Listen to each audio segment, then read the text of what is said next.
Akhir-akhir ini ramai ya perbincangan di sosial media itu tentang harga tiket Candi Borobudur yang katanya itu bakal naik nih.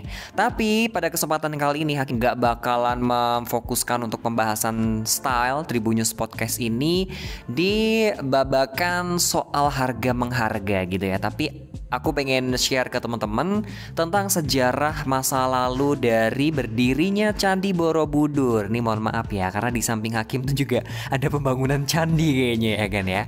Oke teman-teman, nggak masalah, yang penting informasinya tersampaikan dengan sempurna. Jadi for your information, kalau Candi Borobudur itu berada di Jalan Badrawati KW Candi Borobudur, kawasan Candi Borobudur, Borobudur, Kecamatan Borobudur, Kabupaten Magelang, Jawa Tengah.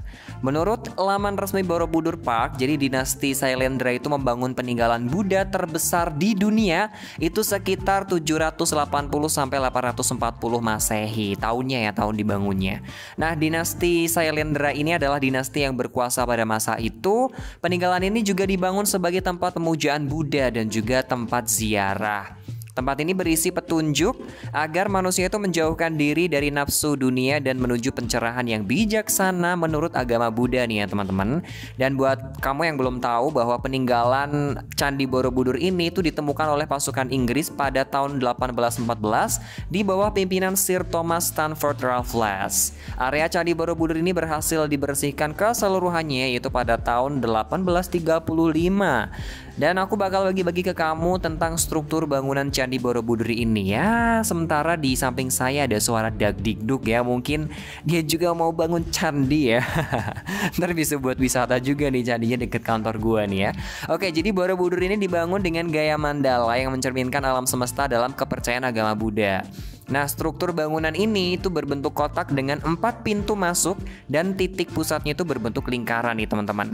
Jika dilihat dari luar hingga dalam terbagi menjadi dua, maksudnya ya menjadi dua bagian, yaitu ada alam dunia yang terbagi menjadi 3 zona, bagian luar dan alam nirwana di bagian pusatnya. Nih Hakim kasih tahu ke kamu satu-satu jelasin zonanya ya. Zona yang pertama itu disebut dengan Kamadhatu.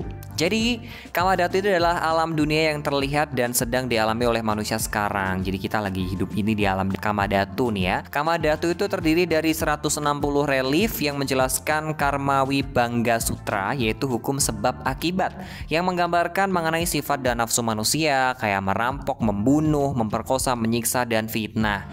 Nah, ada juga tudung penutup pada bagian dasar itu telah dibuka secara permanen agar pengunjung dapat melihat relief yang tersembunyi di bagian bawahnya nih teman-teman. Koleksi foto seluruh sekitar 160 foto relief ini juga bisa dilihat di Museum Candi Borobudur yang terdapat di Borobudur Archaeological Park ya. Yang kedua adalah zona yang kedua itu Rupadatu. Rupadatu itu merupakan alam peralihan di mana manusia telah membebaskan diri dari urusan dunia. Nah, Rupadatu ini terdiri dari galeri ukiran relief batu dan patung Buddha.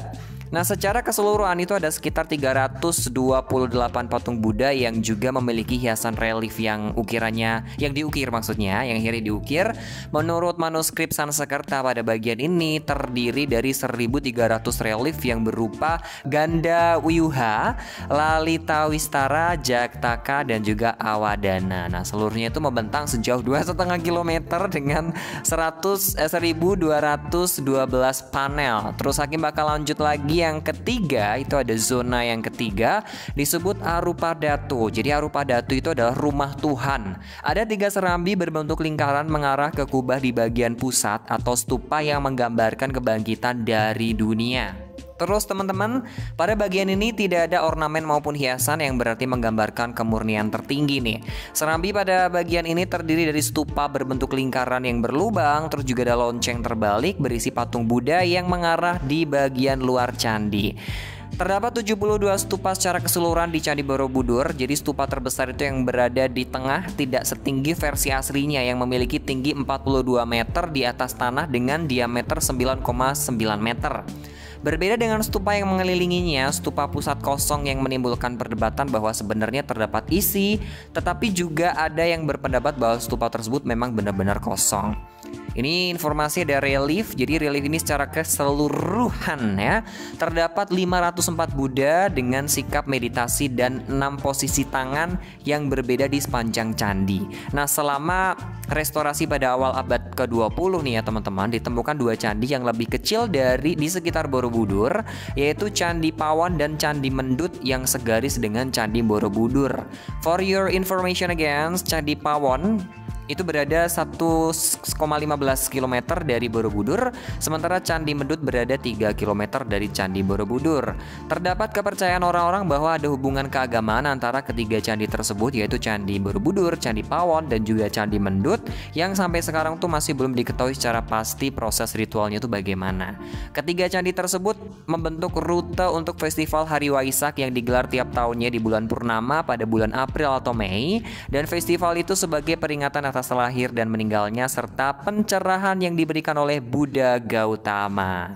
Nah, ini tadi sejarah berdirinya Candi Borobudur teman-teman buat kamu. Jadi kita cukup menikmati berita-beritanya saja. Kita yang penting tahu maknanya tuh apa sih Candi Borobudur. Values yang harus kita ambil tuh apa, bahwa emang bener Candi Borobudur ini peninggalan masuk 7 keajaiban dunia. Nanti kita bakal sambung lagi ya, kita dari sesi atau segi yang lain, sudut pandang yang lain tentang Candi Borobudur. Dan Hakim mau ngucapin terima kasih buat kamu yang sudah mendengarkan Tribun News Style kali ini. I'm so sorry karena di samping studio Hakim rekaman ini ada proses pembangunan candi juga ya. Mungkin kalau ada suara dag dik duk itu bukan suara jantungnya Hakim ya, tapi itu suara tukang ya. Thank you for the time and see you next time.